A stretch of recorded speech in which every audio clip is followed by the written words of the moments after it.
नमस्कार बंधुरा आशा करছি আপনারা সবাই ভালো আছেন। কাজলস ডেইলি ব্লগে আপনাদেরকে স্বাগত জানাই। তো কাল জন্মাষ্টমী ছিল, তো আজকে নন্দোৎসব। তো আমাদের এখানে বাসুবাড়িতে নন্দোৎসবটা দারুণ ভালো করে পালন করা হয়। মানে বাড়িতেই ঠাকুর আসে, সবার বাড়িতেই ঠাকুর যায়, তো সে একটা আলাদা অনুভূতি।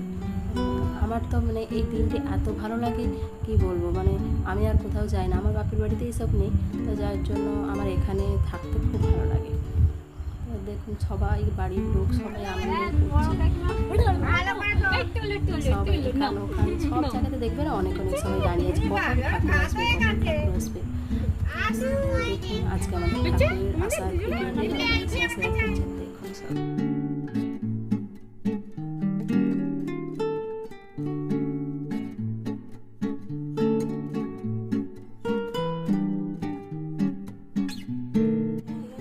যাই হোক, অনেকক্ষণ পর, অনেক অপেক্ষার পর বাইরে গিয়ে দেখছি তো হরিনাম ঢুকছে। তো তাও দেখে শান্তি, হরিনামের কাজটাও আগে মিটে যাবে। অনেক পরে ঠাকুর আসবে, কারণ ঠাকুর তো প্রত্যেকের বাড়িতেই যাবে, আর প্রত্যেকের বাড়িতে যতজন মেম্বার আছে সবাই কোলে নেবে। তো এই করতে করতে তো দেরি হয়, স্বাভাবিক ওটা দেরি হবে, বছরে একবার সবাই তো নিতে চায়, তো তার জন্য ঠাকুর আসতে অনেকটাই দেরি হয়। তো তারও আগে ওরা হরিনামটা করে চলে যায়। তো যাই হোক, এই কাজটাও তো মিটে যায়। এই করতে করতে হরিনাম আমাদের বাড়ি থেকে গান করে ওরা অন্য বাড়িতেই চলে যাচ্ছে। আর আমরা এবার আবার ঠাকুরের জন্য অপেক্ষা করে এবার বসে থাকবো যে কখন আসবে, কখন আসবে।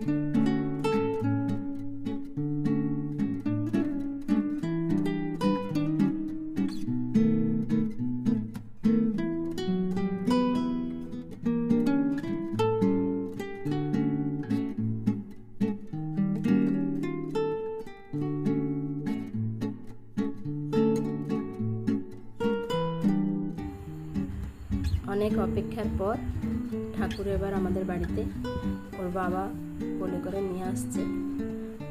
দেখুন মুখে তো এক হাসি, পুরো হাসিতে ভর্তি, এত খুশি ঠাকুরকে কোলে নিয়েছে।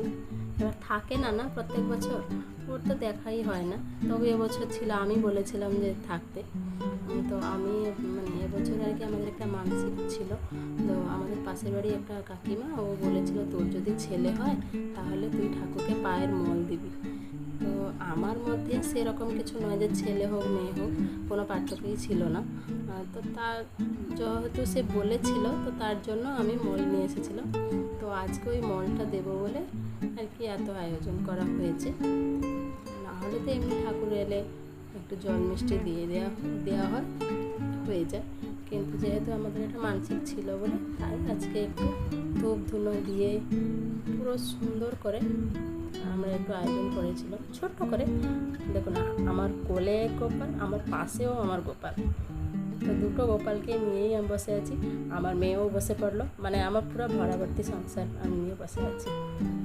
তো আমার কোলে নেওয়া হয়ে গেছে। দেখুন তো ওই পায়ে যে মলটা পড়ে আছে, ওই মলটা আমি দিয়েছি, কেমন হয়েছে সবাই বলবেন। এই আমার মেয়েও কোলে নিয়েছে, মানে ঠাকুর এলেই বাড়িতে প্রত্যেক মেম্বার সবাই কোলে নেয়, বিশেষ করে মেয়েরা তো নেয়, ছেলেরা হয়তো কেউ একজন এমনি কোলে নিয়ে উঠে যায়, কিন্তু মেয়েরা কোলে নিয়ে খাওয়ায়। তো ভালোও লাগে, বছরে একবার সবারই সাধ যে আমি কোলে নেব, তো আমরাও সেই অপেক্ষাতেই থাকি। যাই হোক, আমার ওপরে দেওয়া হয়ে গেছে। জানেন এর মধ্যেই ঠাকুর তো আমাদের উপর ঘর থেকে এবার নিচের ঘরে যাচ্ছে। নিচের ঘরে আমার শাশুড়ি মা আছে, তাতেও ওপরে সব বাচ্চারা আছে, তো ওরা বলছে আমাকে লজেন্সগুলো দিয়ে দাও, তো ওই ছেলেগুলো ওদেরকে আর কি প্রসাদ হিসাবে ওগুলো দিয়ে দিচ্ছে। তারপরে আমার শাশুড়ি মা নিচে খাওয়াবে। তো যারা ঠাকুর নিয়ে এসেছে তারাও খুব তাড়াতাড়ি করছে। এবার কিন্তু ওরা তাড়াতাড়ি করলে কী হবে, বৃষ্টির জন্য দেরি হয়েছে, মানে এত বৃষ্টি, মানে যত পুরো বর্ষাকালের বৃষ্টিটাই এই 2 দিন ধরে হয়েছে, তো তার জন্য আজকে ঠাকুর বেরোতে অনেকটা দেরি হয়েছে। না হলে একটু সকাল করে হলে কোনো অসুবিধা হতো না, অনেকটা দেরি করে ঠাকুর বেরিয়েছে। তো কিছু করারও নেই, সবার নেওয়ারও ইচ্ছা আছে। তো তাই আমার শাশুড়ি মার কোলে, আর শাশুড়ি মাকে সবাই খুব রাগাচ্ছে, বড় বড় রসগোল্লা দেবে, কিন্তু সত্যিকারেই ও বড় রসগোল্লাই কিনে রেখেছে যে ঠাকুরকে দেবে বলে, নাতি বলে কথাও দেবে না। তো কিন্তু ওরা বারণ করছে, না রসালো মিষ্টি হলে দেবে না, ওইখানটা নষ্ট হয়ে যাবে জায়গাটা। তো কিন্তু ও কি শোনে, ও তো কিনেছে, তো তার জন্য ও দিয়েছে, আর দেওয়ার সঙ্গে সঙ্গে ওরা প্রসাদ হিসাবে তুলেও নিয়েছে, জায়গাটা খারাপ হয়ে যাবে বলে। যাই হোক, দেখুন আমার শাশুড়িমা কত বড় বড় মিষ্টি কিনেছে।